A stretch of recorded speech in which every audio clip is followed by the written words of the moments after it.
करत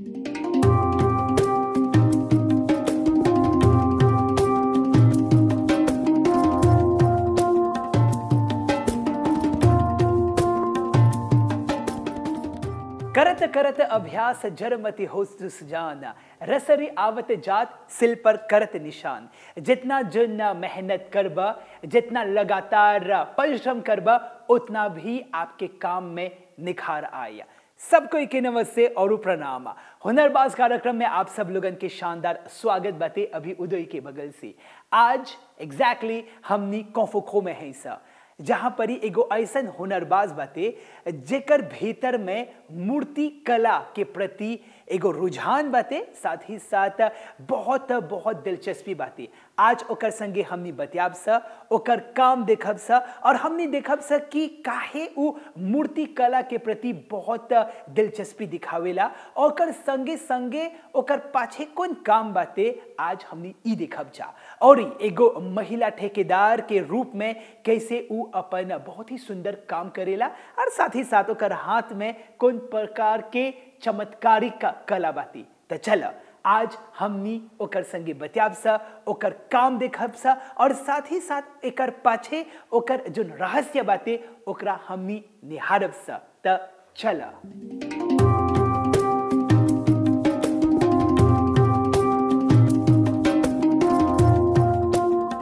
जी हाँ, बिल्कुल हुनरबाज कार्यक्रम देखत हवा जा। ई बखत हमनी कौफुखो में है सा और हमनी के जिन मुख्य मेहमान बाते उ एग्जैक्टली कौफुखो के रहेलन, ओकर नाम है उमा चुनी। चलो अब उनके संगे हमनी बात करब सा। सबसे पहले नमस्ते उमा। हमनी के ये बतावा कि सबसे पहले कि उमा चुनी के हवन। उमा चुनी एक मूर्तिकार है। मैं तरह तरह की मूर्ति बनाती हूँ। गणपति के अवसर में मूर्ति बनाती हूँ, दुर्गा पूजा के अवसर में क्ले के साथ, और मैं सीमेंट के साथ भी मूर्ति बनाती हूँ। मैं शादीशुदा हूँ। एक 22 साल के बेटे हैं मेरे, जो यूनिवर्सिटी जाते हैं। जी हाँ, बिल्कुल यहाँ पर सकबजा देखे कि हमनी के जो मुख्य मेहमान बते उ पर्टिकुलरली एगो महिला ठेकेदार हवन। मूर्ति बनावे में वो अपन दक्षता हासिल कर ली बाते, काहे कि वो मूर्ति बनाने में वो बहुत मेहनत कर ली हवन। तो चला देखब जा एक बहुत ही सुंदर दृश्य जे मूर्ति के अपन आप में बहुत ही जोली बाते।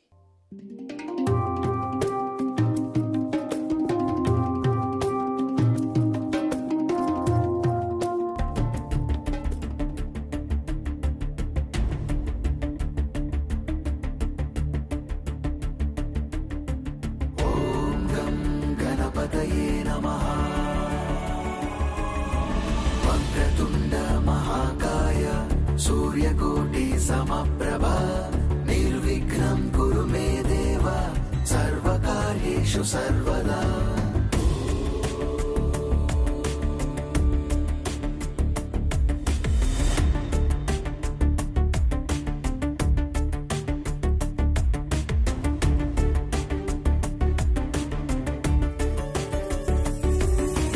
वक्रतुण्ड महाकाय सूर्यकोटि समप्रभा निर्विघ्नं कुरु मे देव सर्वकार्येषु सर्वदा।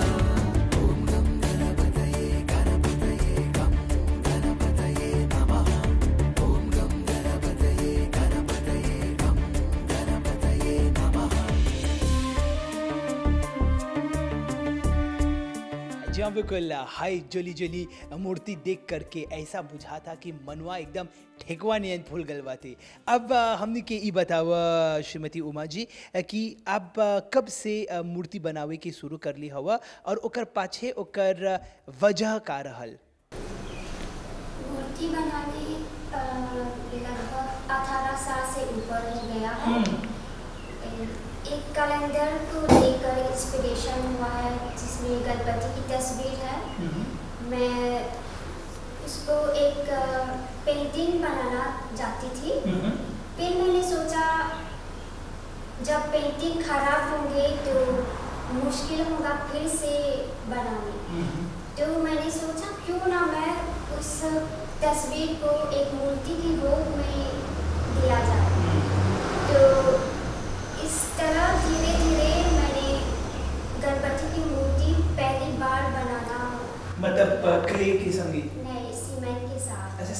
बनाए?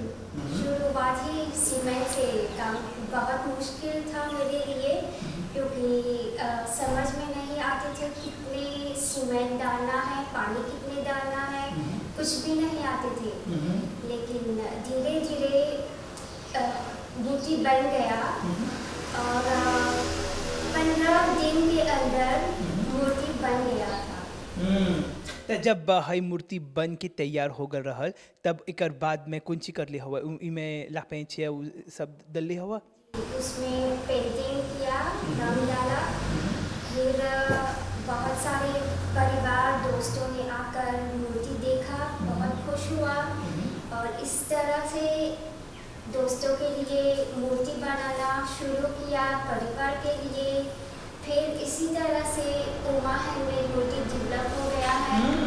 तो काम चल रहे हैं, फेसबुक के जरिए ही काम शुरू हुआ है, पब्लिसिटी होता है और टिकटॉक पर भी डालना शुरू किया है और फेसबुक के जरिए से बहुत सारे फॉलोअर्स फ्रेंड्स आते हैं मूर्ति बनाने के लिए और इसी तरह से काम चलता है मेरे।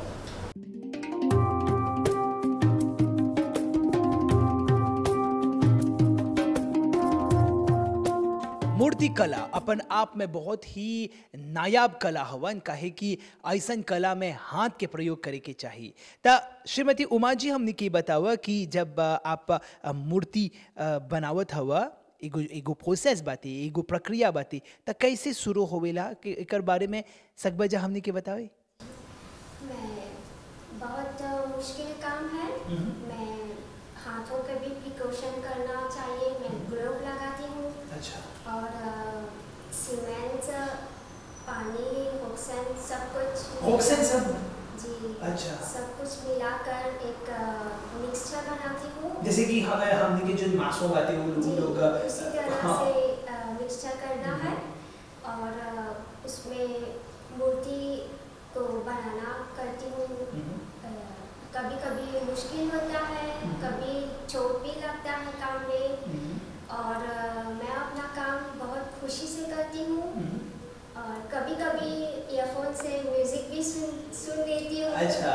पूजा के भजन बातें और उसमें और भी ज़्यादा खुशी होती है काम करने में। तो जब आप मतलब ऑक्सीजन, सीमा, पानी सब डाल करके मिक्सचर करत होगा तो आप अपन हाथ के संगे करे में एगो टूवेल के?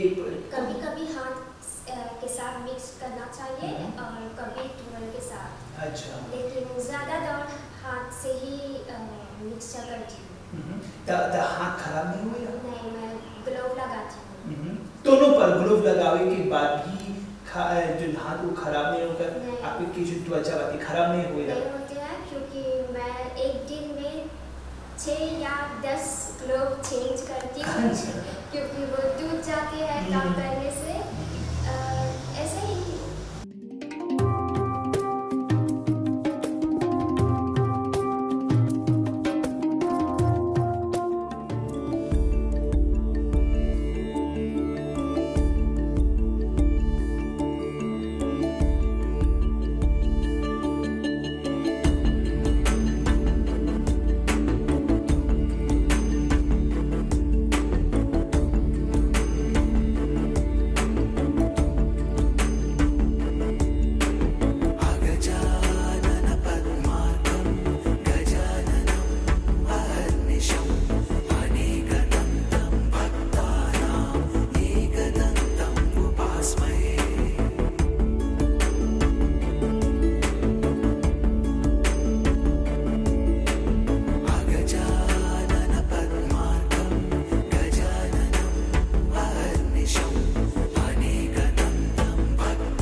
मैनेजमेंट जकरा हमने बोलीला सा समय बांटे के विधि उस सब के भीतर में होवे के चाहिए। श्रीमती उमा जी हमने के बतावा कि आप कैसे अपन टाइम के मैनेज करेला, काहे कि आप महिला ठेकेदार के होइला पर भी आप एगो गृहिणी हवा, हाउसवाइफ हवा। आप अपन पति अपन लड़का के मतलब ओकर खाए पिए के बंदोबस्त करे के चाहिए, साथ ही साथ घर के सफा करे के चाहिए और दोनों पर है सब करला पर भी अपन मूर्ति बनावे के चाहिए। तो कैसे आप अपन समय के जीविजे करेला? समय जीविजे करने के बहुत मुश्किल होता है मेरे लिए। पहले मैं खाना बनाती हूँ, फिर थोड़ा सा घर का काम, फिर एक छठी होते में मैं काम पर जाती हूँ और कभी कभी काम बहुत देर से करती हूँ। रात कितना बजे? गणपति के अवसर में कभी कभी 1 बजे 2 बजे काम करती हूँ और सुबह भी उतना जल्दी उठना पड़ता है क्योंकि बहुत सारे ऑर्डर्स को भी कंप्लीट करना है। माने कि जोन मूर्तिकार के जोन काम बाते वो अपन आप में बहुत ही प्रभावशाली था हवन, एकर संगे संगे बहुत ही मुश्किल बाते, काहे कि उ लोग के कमांड मिलेला, उ लोग के ऑर्डर मिलेला और हर ऑर्डर के पूरा करे के भी उ लोग रात दिन के एक करेलन सा।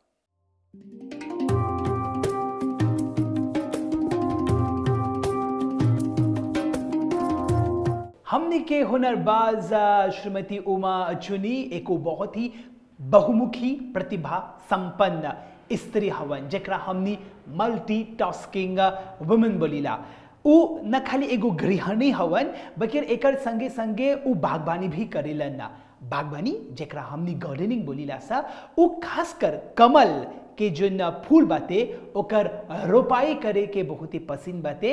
एकर संगे संगे जितना जोन अन्य जोन फूल बाते, जोन घास बाते, जोन ज़ेब बाते और अलग अलग जोन गांची बाते ओकर रोपाई करे के, ओकर रोपण करे के भी बहुत दिलचस्पी दिखावेलन।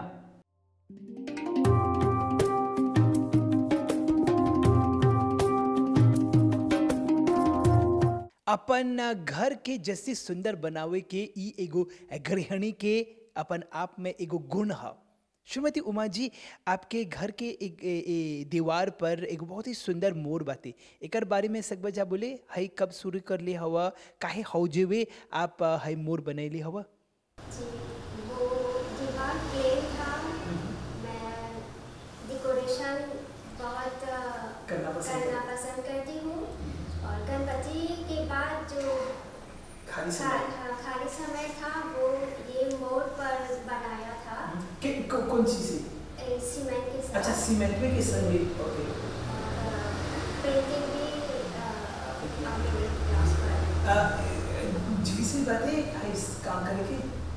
शुरुआत में डिफिकल्ट होता है लेकिन अब नहीं। अब तो आप जैसा काम बोलेंगे तो आप कर लेंगे 100% नहीं आएंगे लेकिन सेम लगेंगे। हमने के बताओ कि हाई मोर बनावे की कितना समय लगल? मोर बनाने में 1 हफ्ता हुआ, 1 हफ्ते में बनाया था। और ओकर पेंटिंग रंग चढ़ाने में कितना समय? पेंटिंग सिर्फ 2 दिन में, क्योंकि पेंटिंग फास्टर में होता है ना, बनाने में थोड़ा सा वक्त होता है।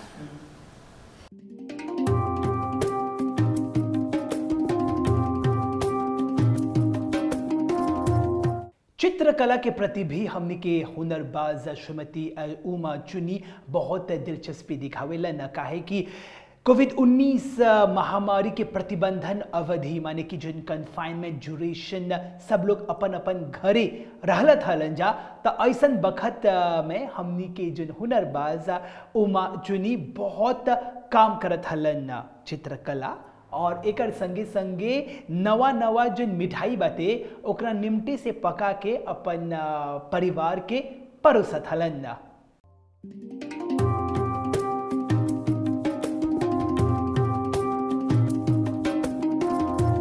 सभी के जिंदगी में एगो ऐसन व्यक्ति हवन जे एगो सोर्स ऑफ इंस्पिरेशन जेकरा हमनी प्रेरणा स्रोत बोलीला सा, और उसी प्रेरणा स्रोत से जो शक्ति मिलेला वही शक्ति के बल पर हमनी अपन काम के निमटे से जुली बनावे के कड़ा परिश्रम करीला सा। अब श्रीमती उमा जी हमनी के बतावा कि आपके पाछे के हवन एगो source of inspiration. Source inspiration से हमेशा अपने पिताजी के जरिए से मिला है। उसका नाम मोहनलाल लक्ष्मण है। हमेशा जो भी वो काम करता है सीमेंट के साथ या कुछ भी बनाते हैं, मैं हमेशा उसके पीछे पीछे रहती थी, उसको मदद देती थी मैं। और मतलब सीमा बातें करी इसकी सब कभी हुआ? सब कुछ किया है खुशी के साथ। बचपन खुशी के साथ सब लोग खुशी खुशी से करते हैं माँ बाप के साथ। वो बखत बालू धोवे के भी काम रहा जी, वो भी किया है पिताजी के साथ। खुशी बहुत खुश हुआ है जब उसके साथ ये सब कुछ करती है।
जहाँ बिल्कुल खाए पकावे के भी बहुत पसंद बाते हमनी के हुनरबाज दीदी उमा, काहे कि वो खासकर पारंपरिक जो पकवान बाते ओकरा बनावे के बहुत दिलचस्पी दिखावेला, जैसे कि दूध पीठी, साधु मच्छी, पूरी और दाल पिठा। बकेर दुख की बात यह है कि हई सब खाना पकावे के बाद वो फूडी नहीं बाती, बकेर हई सब निमटे से पका के वो अपन पति और अपन लड़का के, अपन बेटा के परोसे लन्ना।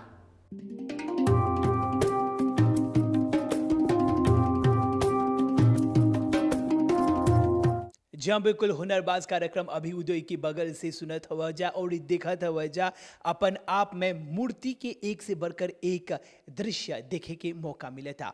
अब श्रीमती उमा जी हमने के ये बतावा कि जब भी आपके गणपति जब आवेला, ढेर मूर्ति बनावे के आपको कोमान मिलेला, तो कैसे फैमिली माने कि परिवार के बगल से आपको समर्थन सुपो मिलेला?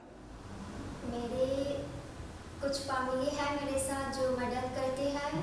पहले मेरे पति संजय और बेटा तुषार, और बहुत मदद मिलता है मुझे अपनी बहन और जीजाजी के साथ। उसका नाम पूनम और संजीव है। वो आते हैं यहाँ डेकोरेशन करने में मदद करते हैं मेरे साथ।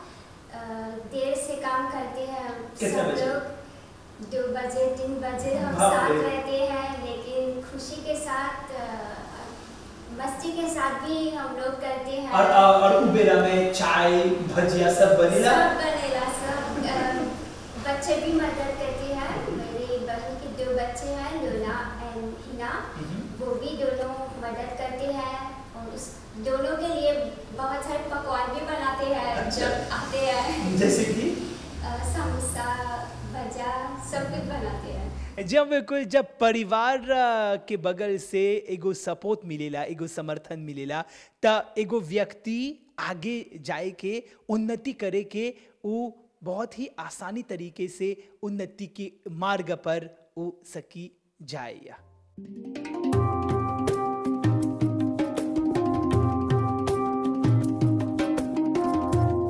18 बरिस से हमनी के हुनरबाज मूर्ति बनावेलन और ओकर जोन काम बाते अपन आप में बहुत ही सुंदर और अनुपम बाते।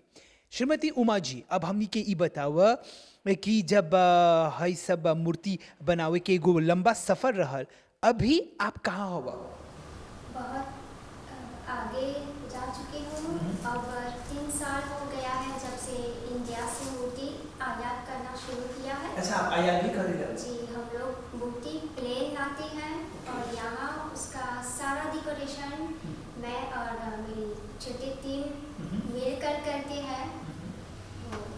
मूर्ति को ज़्यादा खूबसूरत बनाने के लिए। अच्छा, तो हई बनावे के कितना समय लगेगा और कौन कौन प्रकार की चीज के प्रयोग करेगा? उस पर डेकोरेशन 1 दिन या 3-4 दिन लगते हैं करने में। ओके, और कौन प्रकार की चीज के प्रयोग करेगा? उसमें चेंज स्टोन यूज़ करती हूँ और पेन, बहुत सारे डेकोरेशन है। त एगो प्लेन मूर्ति के डेकोरेशन करे के भी एगो कला है। यही खातिर आज हमनी के जोन हुनरबाज बाते, हमनी के जोन प्रतिभा से संपूर्ण से परिपूर्ण जोन महिला ठेकेदार बाते, वो अपन काम निमटे से करता देखा जा।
हुनरबाज एगो ऐसन कार्यक्रम बाते जहाँ पर हमनी ऐसन व्यक्ति लोगन के एगो मंच देविला स जेकर भीतर में प्रतिभा बाते, ओकर प्रतिभा प्रदर्शित करे खातिर हमनी एगो मंच प्रदान करेला स। हमनी के जोन हुनरबाज बाते आज उ कौफुखो के रहेलन और उ एग्जैक्टली मूर्तिकार हवन। उमा जी, हमनी के बतावा कि कहाँ से आप पेंटिंग शुरू कर ली हवा सीखे के? मैंने पेंटिंग शुरू किया है शादी के बाद। एनजीआई की तरफ से मैंने सीखा है 2 साल कोर्सेज फाइन आर्ट के, और वहाँ मैंने पेंटिंग सीखा है और मिट्टी के साथ, क्ले के साथ बहुत सारी छोटे छोटे चीज़ें सीखने को मिला है कोर्सेज के जरिए से। जी हाँ, बिल्कुल, जैसे कि देखा था वजह सीखे के कोनो उम्र नहीं बाते, काहे कि हमनी के जोन हुनरबाज बाते उस शादी के बाद भी बहुत कुछ सिखलन और एकरा सिखला से आज उ एगो दक्ष और प्रवीण मूर्तिकार बन गल हवन।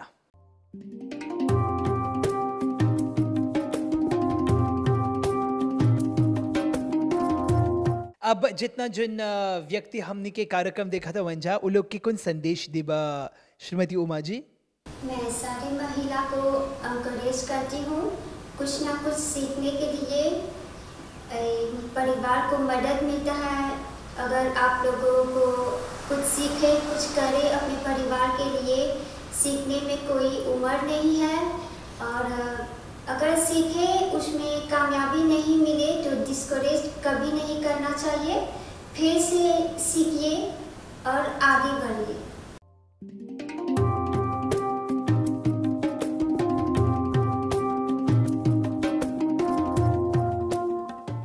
जी हाँ बिल्कुल, हुनरबाज के कार्यशाला में हैसा और हैजा एगो काली माँ के जो मूर्ति बाते ओकर काम हुआ था, है मूर्ति के बनावल जाता। तब बहुत बहुत धन्यवाद श्रीमती उमा जी कि आज हमने के मौका मिलल बाते आपके संगे बतियाए के और मूर्ति बनावे के जो विधि बाते है सब सीखे के। बहुत बहुत धन्यवाद। ता चला हुनरबाज कार्यक्रम ई बखत समाप्त हुआ था। बकेर आवत बिफे के फिनो से एगो नवा और दूसर हुनरबाज के संगे हमनी भेटाब सा। तबले श्रीमती उमा चुनी के साथ और साथ ही साथ अभी उदय के बगल से आप सब लोगन के शानदार नमस्ते।